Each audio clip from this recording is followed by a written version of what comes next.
Hello नमस्कार, कैसे हैं आप सब। मैं अभिनय। आज कुछ एक ऐसी वीडियो बनाने का मन था। आज बहुत सारे बच्चे जब मेरे हाथ में फ़ोन्स देखते हैं तो बड़ा अट्रैक्ट होते हैं, यार सर का फ़ोन बड़ा अच्छा है। ये फ़ोन की कहानी कैसे शुरू हुई, आज मैं आपको अपने पहले फ़ोन से और अब तक के सारे फ़ोनों के बारे में बताता हूँ। मुझे सबसे पहली बार जब फ़ोन मिला 2006 में पहली बार फ़ोन मिला। रिलायंस का एक RM फ़ोन आता था जिसमें सिम नहीं डलती थी, रिलायंस ने लॉन्च किया था। उसके अंदर एक डोरी सी थी, बड़ा प्यारा लगता था। मैं जब बस में जाता था अपने स्कूल, मेरा स्कूल घर से 40 किलोमीटर दूर था, जब मैं 12th में था।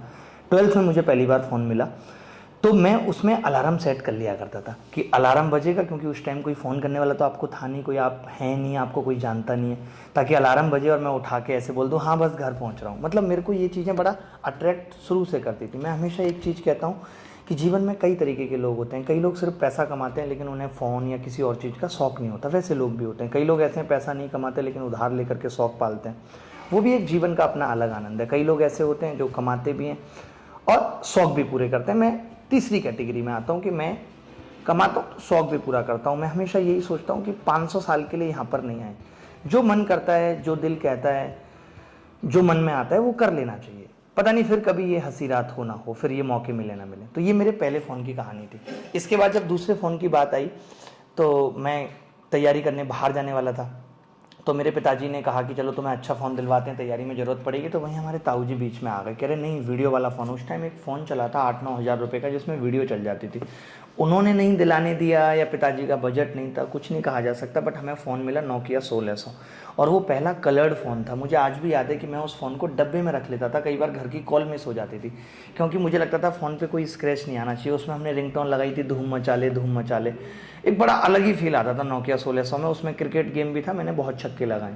तो क्रिकेट की मानसिक शुरुआत वहाँ से हो गई थी, बट कभी मैदान में नहीं उतरे, अब जाके उतरे।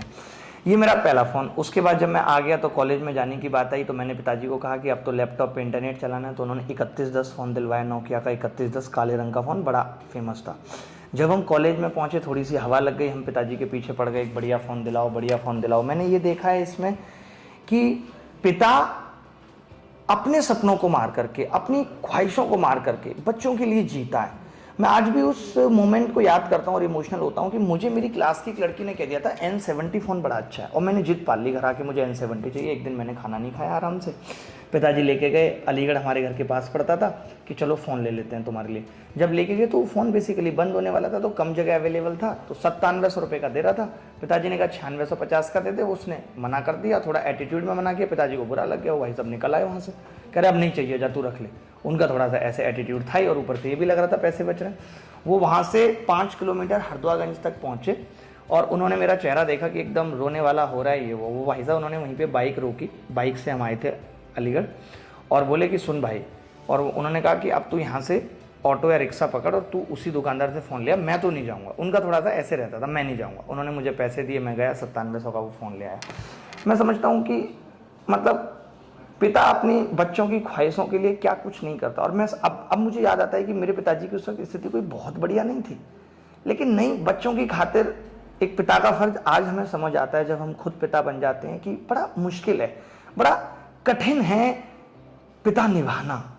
बाहर से बहुत आसान लगती हैं चीज़ें लेकिन होती नहीं है। अपनी ख्वाहिशों को मार के हर पल ये सोचना कि बच्चों के लिए क्या बेहतर कर सकते हैं, और मेरे पिताजी ने हमेशा किया। आज मैं जो यहाँ हूँ, मुझे ऐसा लगता है कि इसमें सब कुछ उनका दिया हुआ है। सब कुछ जीवन के चलने की राहों से लेकर के सब कुछ उन्होंने मुझे सिखाया है, और जीवन के हर एक मोड़ पे मैं गलत कर रहा हूँ, मैं सही कर रहा हूँ, मैंने उनको अपने साथ खड़ा पाया। शायद मैं आज यहाँ इसीलिए पहुँचा हूँ कि उन्होंने कभी ये नहीं कहा कि तुम गलत हो, उन्होंने कहा तुम गलत हो या सही हो, मैं तुम्हारे साथ खड़ा हूँ इस लड़ाई में।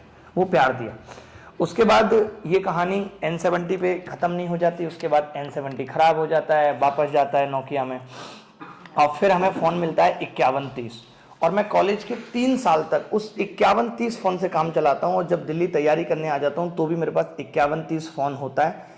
उसके बाद मैं पिताजी को कहता हूँ कि एक फ़ोन की ज़रूरत है, तो मुझे एक टैब दिला देते हैं सैमसंग का। वो हम नेहरू प्लेस लेने गए रौले में, एकदम मुझे आज भी याद है। और नेहरू प्लेस में आप जानते होंगे, मेरे जीवन में कहानियाँ बहुत हैं। जब हम नेहरू प्लेस फ़ोन लेने गए तो हमने देखा कि टैब का हम कवर लिया हमने, तो टैब का कवर उसने 2000 रुपये का दे दिया, 18,000 का कवर।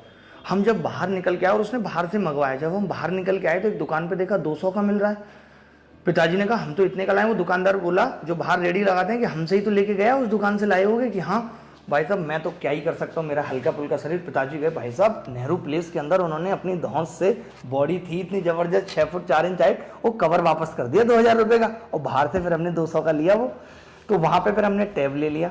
उसके बाद फिर टैब तो जीवन में आते रहे, बहुत सारे टैब लिया। फ़ोन की कहानी कहाँ से शुरू होती है, फिर हमने पिताजी को कहा यार एक फ़ोन भी अच्छा होना चाहिए। हमने HTC का फ़ोन लिया और हमने कमाना शुरू कर दिया था उस टाइम पे। लेकिन हम कमाने के बाद भी हमेशा परमिशन पिताजी से ली।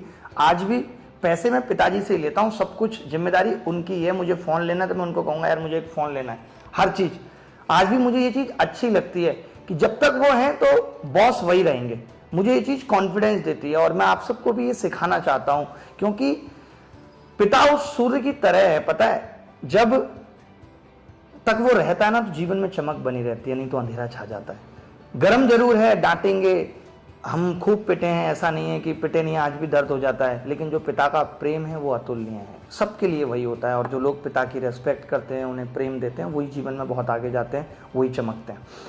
अब उसके बाद की कहानी आ जाती है कि जब फ़ोन आया तो हमारे पास HTC आया, जीवन में कोई आया तो वो बड़े रौले में आया। अरे आईफोन की बात अलग होती है। हमें उस टाइम तक कि आईफोन समझ में नहीं आता था, हमें लगता था इतना महंगा खर्चा क्यों, मतलब ही नहीं बनता कोई।